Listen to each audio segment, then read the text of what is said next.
Hi everyone, this is Miss Turi, and I wanted to go over some things that you should know about my art class. So, first of all, students will be creating projects in class with me.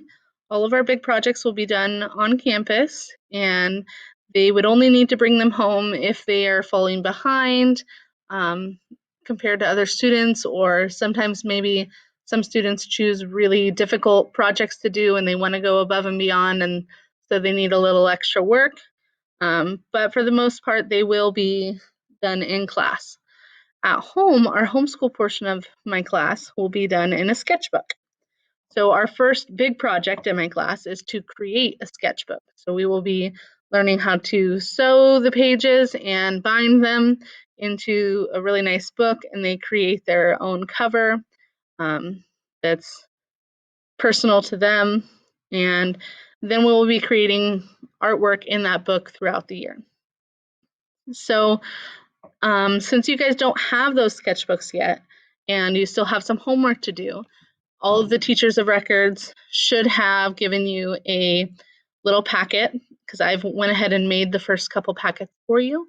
So if you did not get one, you can definitely always do it on a separate piece of paper and we can glue it in later.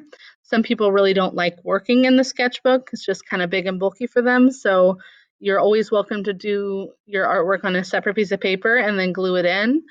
Also, some people like to do digital artwork, so they're welcome to do that, and then they just need to print it out and glue it into the sketchbook. But everything will be either done in the sketchbook or glued into the sketchbook by the time it's time to turn it in. So speaking of turning it in, every day your student should be bringing the sketchbook to class. So you should have your sketchbook with you every single day, and I will be stamping it every day that we are on campus to make sure that the student is keeping up with the homework. There's an assignment every day. I expect about 20 minutes of work every day. And if they have that stamp is worth 1 point. So otherwise they can only get 9 out of 10 points if they don't have that stamp, if they didn't do it on time. At the end of the month, I have them turn in their sketchbook and I keep it overnight, and I will be grading all of their work in the sketchbook and then returning it to them the next time on class. So usually they turn it in on a Monday and they'll get it back on Wednesday. At that time, that's when I will put everything into Aries. So they'll have several assignments going into Aries at once at the end of the month. So make sure you're checking that and making sure they don't get too far behind. So if they do not turn in the sketchbook at that time on air, then their assignments will be worth only 70% credit after that. So they can get 100% credit all the way up until that last day of the month when they turn in their sketchbook, and then it'll be worth 70% credit. We will also be doing presentations. So every student will be doing 2 presentations, one each semester. And we've done several different things in the past. Usually the first semester I let students choose how they're going to do their presentations, whether they want to do a Google slideshow or if they want to do a big trifold board, or however they would like to present about an artist. So they're going to research some artists and create a presentation. The second semester we usually do websites. I teach them how to create a website about their artists. We may change up how we do those presentations this year, but we will be doing 2 presentations. If the school goes to distance learning, then the students will still continue to do their sketchbook homework, and they'll still be expected to do their presentations. They may have to present a little bit differently. They will have to digitally present using either Screencastify, which is the program I'm using right now to record this video, or maybe the parents just record them with using your phone, just a normal video of them presenting, or any other presentation mode that they know of. I am very flexible to be able to accept that. And also, if we go distance learning, they may have to come and pick up their main big project so that they can continue that at home. And in order to continue that at home, that will probably require me video chatting with them individually to help them along with the work, um, and help guide them to finish that up. So that's what will happen then. And just a little bit about grading. Here is, if you scroll down in the syllabus, here's some information about grading, what I'm looking for in their final projects and in their homework, and my grading scale. Content, just reminding them that all content must be school appropriate. And then there's a sign and date that this is one of their first assignments I would like them to complete, parent and student signature, and return that to me. If you keep scrolling down, this is a little handout about the sketchbook, and it goes into more about the reasons why we use the sketchbook and just a little bit more in depth about it, and kind of summarizes all the information that you need to know about it. Okay, so I'm going to scroll back up here to link to class app.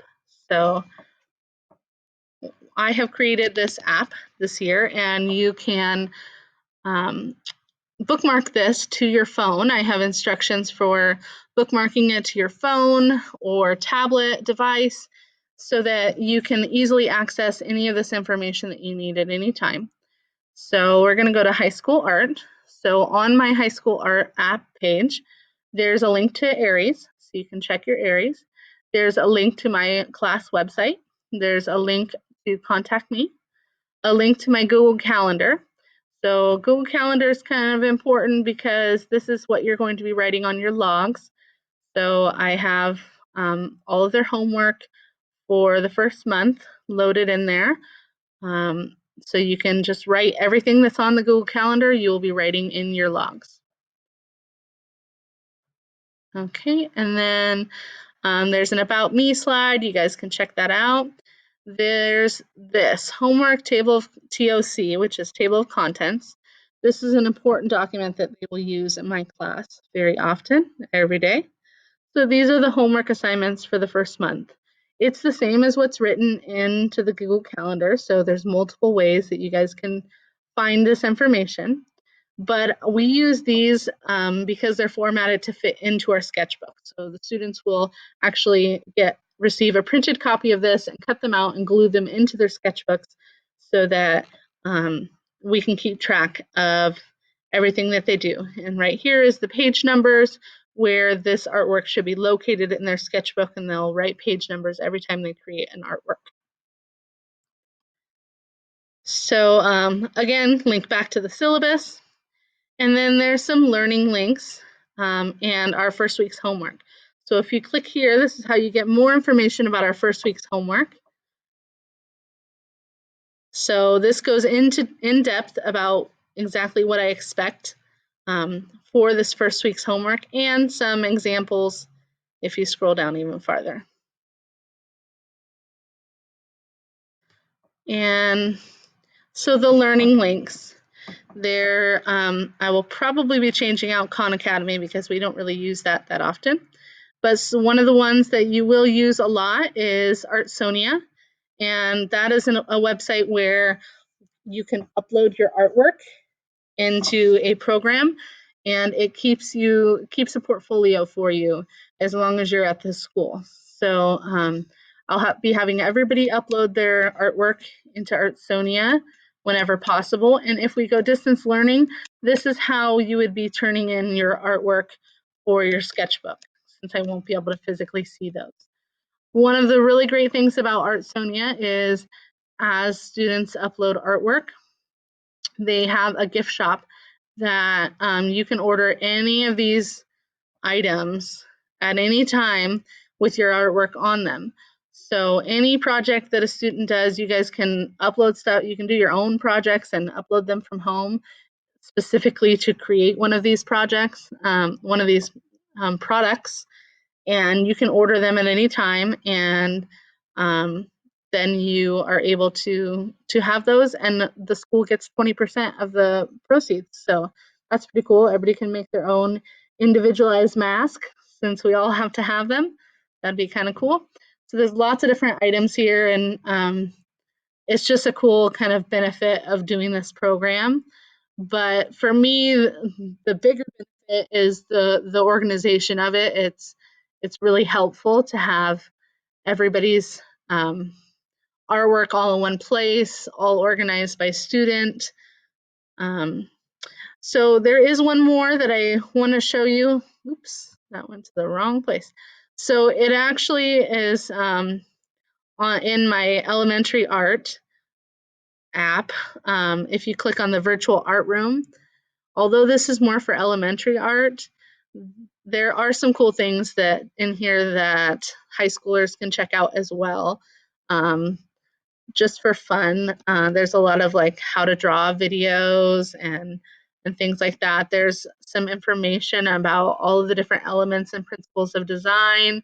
There's information about famous artists. So if you click on here, you can click on any of these artists, and then there's a room, and each item in the room, you can click on, and it takes you to more information about that artist.